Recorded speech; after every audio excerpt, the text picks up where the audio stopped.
وأصحاب اليمين ما أصحاب اليمين. Bismillahirrahmanirrahim. Assalamualaikum warahmatullahi wabarakatuh. Hamdan syukran laka ya Allah, salatu wassalaman alaika ya habiballah, fa aqulu la hawla quwata illa billah, amma ba'dah. Bapak Ibu, saudara-saudari sekalian rahimakumullah, puji syukur mari senantiasa kita panjatkan kehadirat Allah Subhanahu wa taala. Alhamdulillah, sekalipun hujan ya, kita bersama-sama masih bisa bermuajahah thalabul ilmi, dan mudah-mudahan beriring ridha Allah Subhanahu wa taala, apa yang kita laksanakan bisa menambah amal kebajikan kita. Salawat ma'assalam mudah-mudahan senantiasa Allah limpah haturkan untuk junjungan kita Nabi Muhammad sallallahu alaihi wasallam. Ini puasa yang keberapa Bapak Ibu? 9. Yang mulainya tanggal 2. Yang mulainya tanggal 3 berarti ke-8. Bagaimana rasanya? Semakin ringan nggih Bapak Ibu, karena sudah hari yang ke-9. Ini sudah seperti biasa, tidak seperti awal Ramadan kemarin. Bahkan anak-anak kita sudah mulai malas sahur, dibangunin sudah tidak mau, ya sisan subuhan, karena sudah merasa pasti kuat. Kita juga sama itu. Tetapi bahkan ketika sudah dalam kondisi seperti inilah, kewaspadaan itu harus semakin kuat. Kalau kita punya sandal baru, itu mau pakai masih mikir, ya. Sandalnya baru, mau dipakai mikir, dipakai kondangan ndak serius mikirnya, biasa-biasa saja. Tapi kalau mau dibawa ke masjid, kalau sandal baru itu mikir biasanya. Jarang sholat khusyuk karena sandalnya baru. Bahkan rakaat kedua saja masih mikir sandal. Kenapa? Karena masih baru. Tapi kalau sandalnya sudah dipakai lama, itu sudah tidak perhatian lagi. Karena sudah lama, mau hilang, diambil orang juga ndak apa-apa gitu ya. Ndak ada soal karena sudah lama.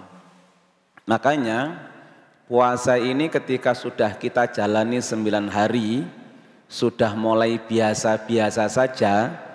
Ini bahkan yang kita harus waspada. Bisa jadi nanti puasa kita ini juga tidak berdampak apa-apa gitu. Karena sudah biasa. Bapak Ibu mungkin punya putra, putri atau mungkin cucu yang kelas 2, kelas 3, itu rata-rata mereka itu sudah puasa. Saya punya anak kelas 4 SD yang paling kecil itu ya poso, kuat, sama dengan kita. Tapi apakah nanti puasa kita akan sama dengan anak kita? Itu tuh masalahnya. Gek nanti puasa kita itu sama dengan puasanya anak kita itu loh.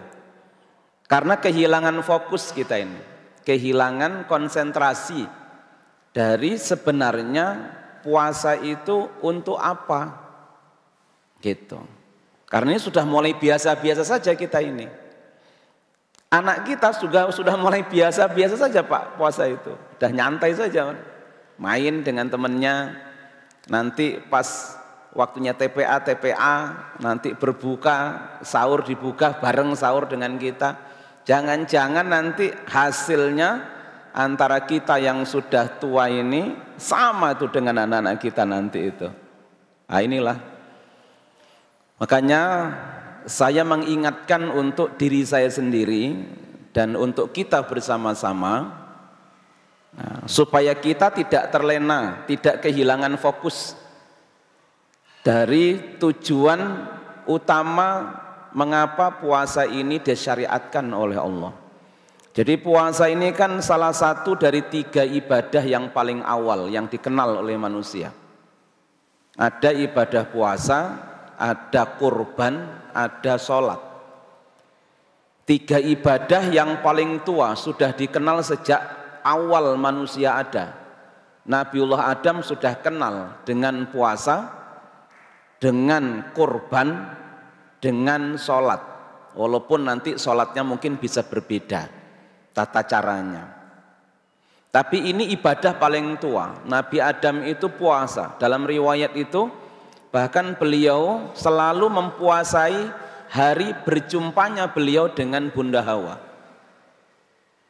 Nabi Nuh puasa ketika beliau di atas perahu bersama dengan umatnya. Beliau perintahkan juga kepada umatnya waktu itu untuk berpuasa. Nabi Yakub puasa, mempuasai anak-anaknya agar anak-anaknya menjadi anak-anak yang hebat. Nabi Yusuf ketika di penjara puasa. Nabi Musa 40 hari puasa. Yang sekarang puasanya yang paling kita kenal dengan puasa Zom Kippur. Zom Kippur itu puasa yang mirip dengan puasanya umat Islam, yaitu menahan dari makan, minum, dan hubungan pasutri dari mulai terbit fajar hingga terbenam matahari. Satu-satunya mungkin agama sebelum agama Islam yang puasanya mirip dengan Islam itu ya Yahudi, yang kita sebut, yang kita kenal dengan puasa mereka, dalam kitab mereka disebut dengan Zom Kippur. Jadi ada hari Zom Kippur. Mereka puasa pagi sejak fajar hari ini, bukannya tapi besok. Besok ketika hari Zom Kippur, maghrib besok. Jadi maghrib hari ini bulani 50 hari dalam 1 tahun. Tapi biasanya mereka tuh pilih-pilih. Ya, terserah kalau musimnya panas mereka ganti di musim dingin gitu. Yang penting 50 kali dalam 1 tahun. Itu pun puasanya tidak sama dengan puasa kita. Karena mereka hanya puasa untuk tidak makan beberapa makanan tertentu saja. Yang lain masih boleh makan. Jadi puasa ini bahkan diwajibkan kepada kita, umat Islam.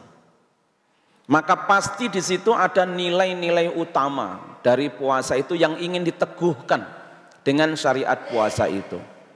Minimal kalau kita merujuk kepada ayat Al-Quran maupun hadis Nabi, ini minimal, tentu masih banyak lagi nilai. Yang pertama adalah nilai normatif. Nilai normatif itu bisa kita lihat dari firman Allah, kutiba alaikumusiyam, diwajibkan atas kalian berpuasa. Apa maknanya di situ? Bahwa kita diminta untuk disiplin di dalam melakukan kewajiban. Jadi nilai yang ingin dibangun melalui puasa itu adalah nilai normatif dalam pengertian nilai ketaatan, kedisiplinan terhadap menjalankan kewajiban. Ini amat penting dalam kehidupan kita, Bapak Ibu sekalian, amat penting. Orang yang menjalankan taat, disiplin menjalankan kewajiban itu bisa membentuk keluarga masyarakat yang baik, yang harmonis.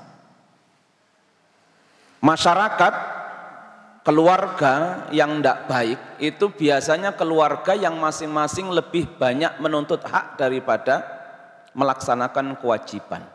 Mari bersama-sama kita merenung untuk diri kita masing-masing. Berapa banyak permohonan kita yang kita mohon kepada Allah agar Allah kabulkan permohonan kita. Mungkin pertama yang kita mohon, ya Allah, panjangkan usia saya. Apakah sudah cukup Bapak Ibu? Enggak, masih minta lagi. Ya Allah, berikan kami ini hidup atau sehat, ya, panjang umur dan sehat. Sudah selesai permintaan kita? Belum. Ya Allah, berikan kami ini rizki yang banyak dan berkah. Sudah selesai Bapak Ibu? Belum. Ya Allah, berikan keluarga saya keluarga yang sakinah, mawaddah, warahmah. Sudah selesai Bapak Ibu? Belum. Ya Allah, jadikan anak cucu kami anak yang solih dan solihah. Sudah selesai Bapak Ibu? Belum. Sampai nanti ujungnya, ya Allah, seandainya engkau panggil aku, tolong panggil aku dalam keadaan husnul. Wah, coba itu. Begitu banyak yang kita inginkan agar Allah penuhi, tetapi begitu banyak kewajiban-kewajiban orang-orang yang lalu lalang di jalan.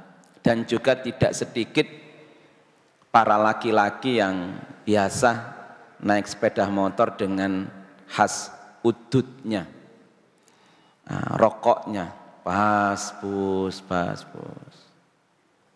Ya, saya husnudzon mungkin agamanya bukan Muslim.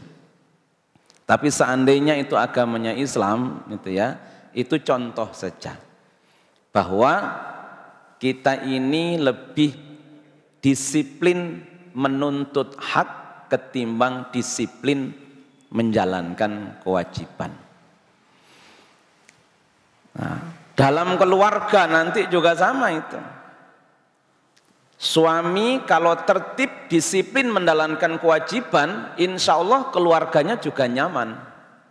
Tapi kalau suami itu lebih banyak menuntut haknya ketimbang menjalankan kewajibannya, bisa terjadi penindasan.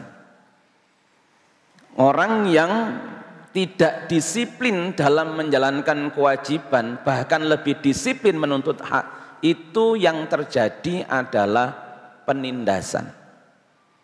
Maka kita sering sekarang dapat WA, entah itu benar atau tidak, berseliweran gitu ya. Di satu sisi masyarakat harus mengeluarkan uang lebih untuk beli Pertamax, ya gitu. Tapi di dalam waktu yang bersamaan gaji komisaris direkturnya pada naik. Ini kayak contoh gitu. Banyaklah nanti contoh-contoh dalam kehidupan kita, sehingga saya yakin tuh, anak mungkin gitu, anak menjadi tidak harmonis hubungannya dengan orang tua kalau anak itu lebih banyak menuntut haknya daripada menjalankan kewajiban terhadap orang tua. Orang tua juga sebaliknya lebih banyak menuntut hak terhadap anak, tapi kewajiban sebagai orang tua tidak disiplin ditegakkan. Ini juga pasti akan bermasalah. Maka puasa ini menjadi sangat penting, karena puasa itu nilai yang ingin diteguhkan di dalam puasa ini bukan soal lapar dan dahaga. Sekali lagi, kalau lapar dan dahaga menjadi tujuan pokok dari ibadah kita, maka yakin ibadah kita sama dengan anak kita yang masih SD itu. Anak kita kan juga puasa persoalannya, lapar juga, dahaga juga, ngebleng juga sampai nanti lebaran, sampai dengan kita.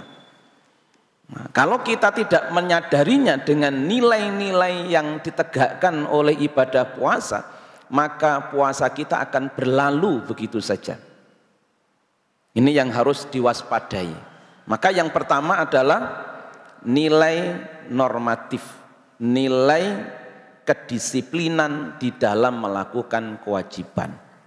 Maka mudah-mudahan melalui puasa ini nanti kita bersama-sama mulai untuk ibu-ibu juga sama, sebagai warga di tengah-tengah masyarakat kita, bahkan sebagai warga bangsa di negara Indonesia ini. Kalau kita disiplin, masing-masing orang disiplin, maka pasti keharmonisan kehidupan ini akan tercipta. Luar biasa puasa itu. Nah, cuman tadi itu ya, karena kita sering tidak menyadarinya, maka Ya wis bar poso angger wis seminggu meh lebaran wis mulai lepas konsentrasi, fokusnya wis mulai hilang. Fokusnya mudik. Nah, sing omahe adoh wis mulai golek bengkel servis mobil. Kemudian bawa oleh apalagi beli baju baru. Dah itu rutinitas kita biasanya yang melalaikan dari tujuan utama.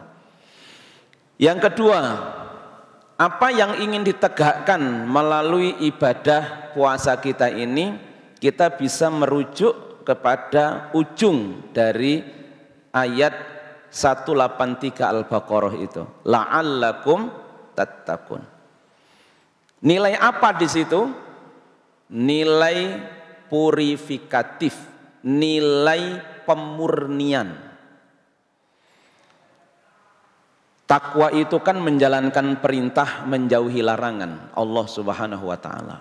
Sederhananya.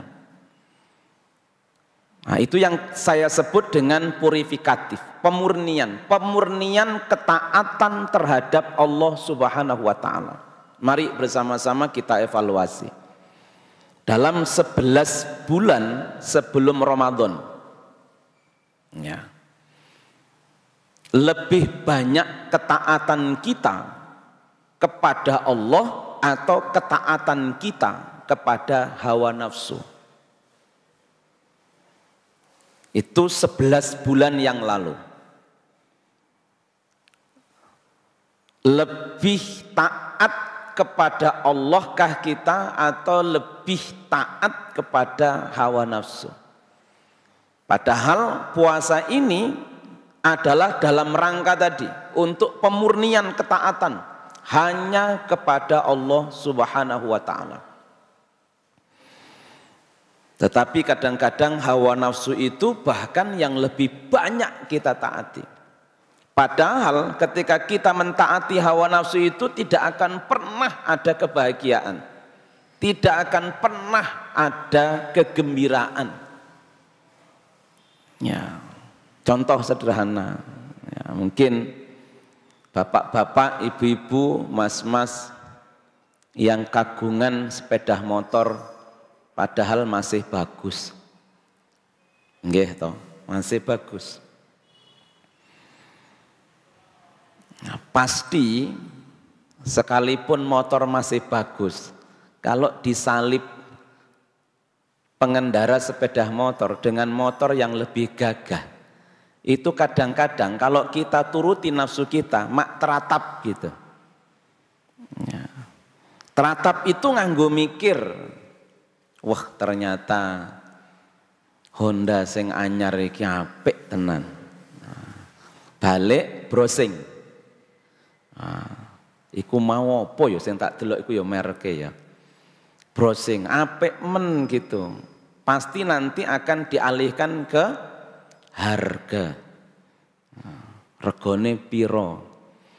Bar regane wis ketemu, lanjut ndelok tabungan. Ya, tabungannya dilihat. Urung pati cukup. Ning kaya-kayake utangku wis meh rampung. Ya. Akhirnya apa? Wis motore sing diingi dilepas wae. Diganti karo motor sing anyar. Ya. Kata istrinya, wis Thomas ora sah JAB. Lagian angsurane sing diingi diurung rampung. Ora apa-apa dik, namanya nafsu. Ya, bisalah kita menjelaskan kepada istri bahkan yang mungkin dianggap rasional lah. Nah, montore dhewe kan wis 4 tahun, wis mulai sregep neng bengkel, dige bengkel piro wis. Nah, lak motor anyar kan rasah bengkel. Nah, daripada game bengkel kan wis rugi waktu macem-macem gitu ya. Mending cukup sing anyar ora usah nang bengkel. Paling mung servis tok kowe gratis. Iya ya Mas yo. Iya. Piye? Sepakat cukup. Cukup. Ketika itu senang sementara memang. Seneng karena motornya masih baru. Tapi lak wis ketuk tanggale, wis mulai mumet. Gitu. Wis mulai mumet. Walaupun nyawang motor tetap kan dompetnya ra keisi. Ya. Paling-paling nanti tetangganya saja yang nyapa. Motornya apik tenan ya, yuk. Mbak, motornya apik banget. Tapi sing muji juga ndak ikut ngangsur. Tetap sing ngangsur kita juga. Kalau sudah seperti ini, apa masih puas atau sudah puas kita? Enggak juga. Hawa nafsu itu ndak akan puas. Engko 2 tahun, orang sampai 2 tahun lah. Wis merek anyar metu meneh. Nah, silahkan mau diperturutkan. Itu enggak akan selesai. Dan kita tidak akan pernah bahagia. Ini kita kalau mengevaluasi, saya tidak berbicara untuk bapak ibu saja loh, saya sendiri. Nah, mobilku kayak jek 5 tahun urung ngono kayak, angger disalip karo mobil sing anyar mak teratap ngono ya Pak. Pak, apik tenan modele. Itu kalau dituruti luar biasa itu. Nah, itulah nilai-nilai ketaatan yang selama ini mungkin 11 bulan itu bahkan yang kita anut. Puasa disadarkan oleh Allah Subhanahu wa taala. Untuk apa? Menegakkan nilai-nilai pemurnian ketaatan hanya kepada Allah Subhanahu wa taala. La'allakum tattaqun. Udah 2 loh ini. Yang pertama apa tadi Bapak Ibu, Mas-mas? Nilai apa yang pertama? Iki jok sampai aku balik kok lali kabeh loh iki. Yang pertama nilai apa Bapak Ibu sekalian? Nilai normatif. Nilai kedisiplinan dalam melaksanakan kewajiban.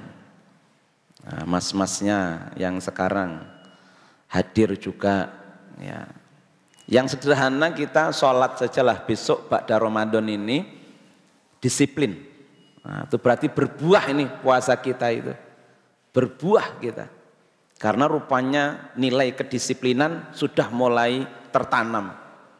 Engko bar poso angger wis azan dikumandangke liyane ditinggalke. Gek ndang sholat. Karena kita juga ndak tahu wong ada juga kok orang yang meninggal bahkan ketika sholat. Engko lak dinde sholate urung sempat sholat malah wis mati dhisik gitu. Nah, yang kedua adalah purifikatif, yaitu nilai pemurnian ketaatan. Mari bersama-sama kita murnikan, kita mulai kendalikan hawa nafsu kita untuk tidak banyak diperturutkan. 2. Sekarang yang ketiga. Yang ketiga itu Rasul menyampaikan as-siyamu junnatun. Puasa itu sebagai perisai. Bahkan anak-anak muda yang sudah ingin menikah tapi belum punya kemampuan secara finansial, Rasulullah merintahkan juga berpuasa. Karena itu benteng. Di hadis yang lain, syaitan itu dalam menggoda anak cucu Adam, kata Kanjeng Nabi, itu mengikuti majrodam, aliran darah. Ya. Maka kata Kanjeng Nabi, fadayyiku majariha bilju. Maka supaya bisa tercegah dari godaan setan itu, sempitkan arah masuknya. Dengan apa? Dengan puasa. Nah, ternyata puasa ini betul-betul menegakkan nilai preventif, nilai pencegahan. Bahkan ketika orang ngajak padu nalika poso gitu ya, ngajak bertengkar, kita diminta oleh Rasulullah mengatakan ini shaimun. Ya. Ojo padu saiki aku nembe poso, engko wae bar maghrib. Nah, itu padha wae. Iya. Artinya puasa ini betul-betul bisa menjadi pencegah bagi kita.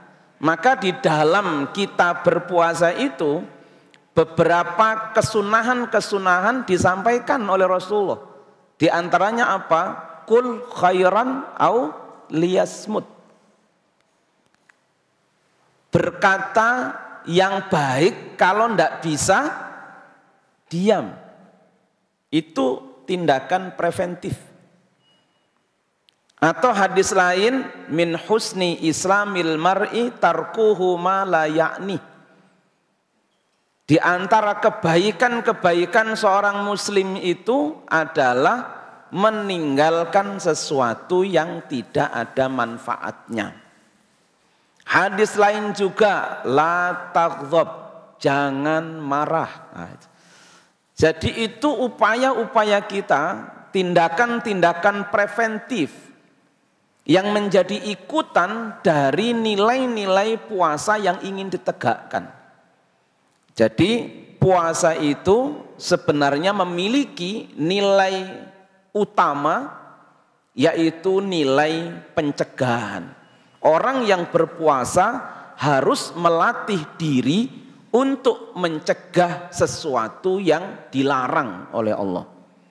Bahkan kita dilatih bukan hanya mencegah yang sesuatu yang haram, bahkan sekarang makanan yang halal pun kita dilatih untuk dicegah dan nanti kita diperbolehkan pada waktunya. Ini harusnya menjadi nilai yang harus terus untuk ditanamkan di dalam sanubari kita ketika kita berpuasa. 3 sudah. Yang keempat. Yang keempat itu adalah nilai preservatif. Nilai pemeliharaan. Dari puasa itu, puasa ingin meneguhkan nilai pemeliharaan. Syekh Waliullah Ad-Dihlawi yang biasanya kita kenal beliau ini sebagai pakar dari banyak disiplin ilmu. Beliau pakar tasawuf, pakar filsafat, pakar fikih, pakar hadis. Ya, dan biasanya di anak-anak pesantren itu ini dikenal sebagai pemisah antara generasi lama dengan generasi kontemporer. Itu zamannya Syekh Waliullah Ad-Dihlawi. Kata beliau, puasa itu semacam tiryak. Tiryak itu membersihkan racun-racun setan. Bahasa anak-anak sekarang itu mungkin disebut dengan detoksifikasi spiritual. Itu puasa. Walaupun dalam dunia medis puasa itu juga dianggap sebagai cara detoksifikasi jasmani. Makanya orang yang mau operasi itu diminta puasa dulu. Nah, tetapi puasa yang disyariatkan oleh Allah ini itu tidak sekedar detoksifikasi jasmani, tetapi juga yang lebih penting adalah detoksifikasi spiritual, membersihkan racun-racun syaitan. Maka kenapa baginda Nabi itu juga menuntunkan agar kita di bulan puasa ini banyak-banyak berdoa, Allahumma innaka afuwun tuhibbul afwa fa'fu anni. Doa taubat kepada Allah. Maka perbanyaklah doa taubat itu. Karena doa taubat itu akan bisa menjadi detoksifikasi spiritual.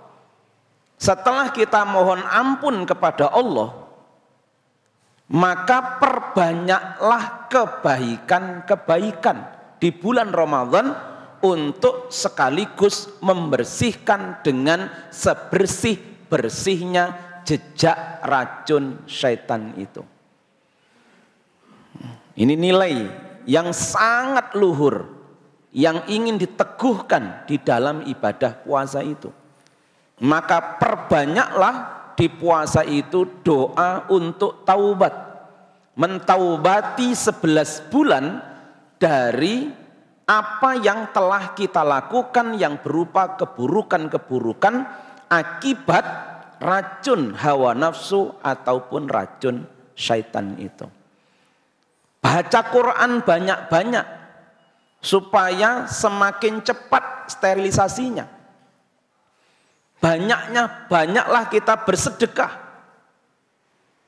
dan seterusnya. Amalan-amalan ibadah bahkan digandakan di bulan Ramadan itu bukan tanpa sebab, karena ini momentum yang paling baik bagi umat Islam untuk melakukan detoksifikasi spiritual.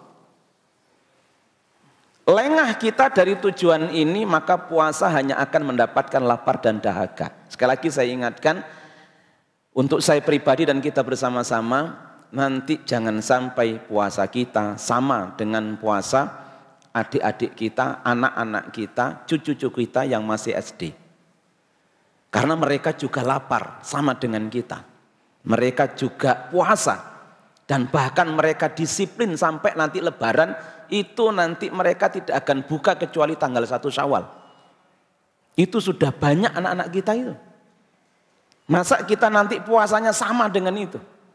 Tidaklah, ini sudah mahasiswa, ini sudah SMA, kita sudah kuliah, bahkan sudah bekerja, sudah sepuh bahkan, sudah pensiun. Kok masih sama saja puasanya? Nah ini masalah. Ya, ada 4 nilai itu. Tentu masih banyak nilai-nilai yang ketika hati bersih kita akan dekat dengan Allah. Karena yang paling membuat kita berat hidup itu ketika kita jauh dengan Allah. Padahal Allah itu dekat, tapi serasa jauh ketika hati kita itu masih banyak bercampur dengan racun-racun hawa nafsu maupun syaitan. Kita bisa lihat nanti di dalam Al-Quran, apa sih yang menyebabkan kita jauh dengan Allah itu? Itu dosa. Nabiullah Adam alaihissalam, Bunda Hawa, ketika masih taat kepada Allah, Allah katakan, wa qulna ya Adam uskun anta wa zaujukal jannata wa kula minha ragadan haitsu syi'tuma wa la taqraba hadhihi syajarah. Jangan engkau dekati pohon ini. Ungkapan pohon ini itu menandakan bahwa Nabiullah Adam, Ibu Hawa, Allah, pohon itu berdekatan. Karena masih taat. Tetapi ketika Nabiullah Adam, Bunda Hawa melanggar perintah Allah, berbuat dosa di situ, apa yang terjadi? Allah sampaikan, alam anhakuma antilkuma syajarota. Bukankah sudah aku peringatkan untuk kalian berdua untuk tidak mendekati pohon itu? Kata ganti, kata penunjuk ini itu menjadi diganti oleh Allah karena dosa dengan itu untuk menunjukkan posisi sekarang begitu jauh. Nah, Bapak Ibu rahimakumullah dan mas-mas semua. Nah, itu. Nah, kalau kita bisa menegakkan 4 nilai itu, maka Kanjeng Nabi ngendika lis-shaimi farhatani. Bagi orang puasa itu akan ada 2 kebahagiaan. Kebahagiaan yang pertama adalah, kegembiraan yang pertama adalah inda liqa'i rabbi. Ketika bertemu dengan Tuhannya. Mari bersama-sama kita pahami lebih hadis ini. Kenapa Rasulullah mengatakan bahwa orang yang berpuasa itu akan bahagia, gembira ketika nanti bertemu dengan Tuhannya. Padahal kita baca di dalam Al-Quran itu, wujuhu yauma idin khasi'ah, wujuhu yauma idin na'imah. Nanti pada saatnya kita, karena pasti, yang pasti dalam hidup kita itu adalah bertemu dengan Allah. Itu kepastian. Sedangkan dunia ini masih begitu banyak pilihan-pilihan. Yang pasti hanya satu, bahwa perjalanan hidup kita itu bukan menjauh dari bertemu dengan Allah, tapi akan semakin mendekat ketemu dengan Allah. Ya, dan itu tidak tanya berapa usia kita. Kalau urut pensiun, saya masih senang Bapak. Karena pensiun saya tercatat di kartu pensiun itu, saya pensiun masih tahun 2034. Berarti masih panjang. Sekarang masih 2022. Kalau saya nanti bisa guru besar, itu akan diperpanjang lagi pensiunnya 5 tahun lagi. Coba. Itu kalau urut pensiun. Tapi ini kan tidak urut pensiun persoalannya. Siapapun bisa. Anak berangkat cari makan sahur saja. Besoknya itu pulang ke Kebumen sudah jadi jenazah. Iya kan? Apa dia menyangka bahwa malam hari itu adalah malam terakhir dia? Padahal dia masih SMA. Tidak ada. Saya punya santri juga sama. Ustadz, izin habis Jumatan sebelum Ramadan. Ustadz izin, mau kemana? Mau ke base camp. Dan sudah diminta berangkat sebelum Ramadan. Hafidul Quran. Ya. Tetapi di perempatan PLN itu, kata temannya yang bonceng, itu yang bonceng selamat. Itu perasaannya memang sudah hijau lampu itu. Sehingga laju saja, ternyata dari arah timur juga laju juga. Nah, karena kepala kehantam di aspal, helmnya lepas, enggak ada. Itu masih kuliah Mas. Jadi enggak ada itu urusan itu mau tua mau muda, enggak ada. Yang jelas yang pasti kita akan bertemu. Dan ketika kita bertemu itu, satu orang ketika dibangkitkan dalam wajah ketakutan. Tetapi sebagian lagi mereka dibangkitkan dengan wajah yang berseri-seri. Semuanya apa?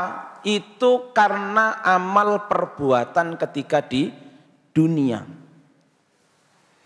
Yang wajah berseri-seri, kenapa dia? Karena dia akan bertemu dengan Tuhannya, dan Tuhannya akan memenuhi janjinya untuk memasukkan ke dalam surga Allah. Maknanya apa? Orang yang puasa itu pasti masuk surga. Itu Kanjeng Nabi yang ngendiko. Karena Kanjeng Nabi ngendikonya lis-shaimi farhatani farhatun inda liqa'i rabbi. Tentu saya yakin ini puasa yang bukan hanya menahan lapar dan dahaga. Ya. Tetapi puasa yang efektif betul untuk menegak. Alhamdulillah, ini sudah waktunya maghrib. Mudah-mudahan ada manfaatnya buat kita bersama-sama. Mari kita batalkan puasa kita dengan berdoa masing-masing. Kurang lebihnya, ini masih, kurang 2 menit. Ampun buka rumien. Nah, ini sudah ada yang azan tapi ternyata masih kurang 2 menit. Jadi mudah-mudahan nanti ada manfaatnya. Sekali lagi Bapak Ibu sekalian, jangan terlena karena puasa sudah semakin ringan kita jalankan, sudah biasa ini. Nah, yang biasa kadang-kadang membuat kita ini lengah. Maka saya mengingatkan untuk diri saya sendiri dan untuk semua jamaah, mudah-mudahan kita tetap fokus dengan tujuan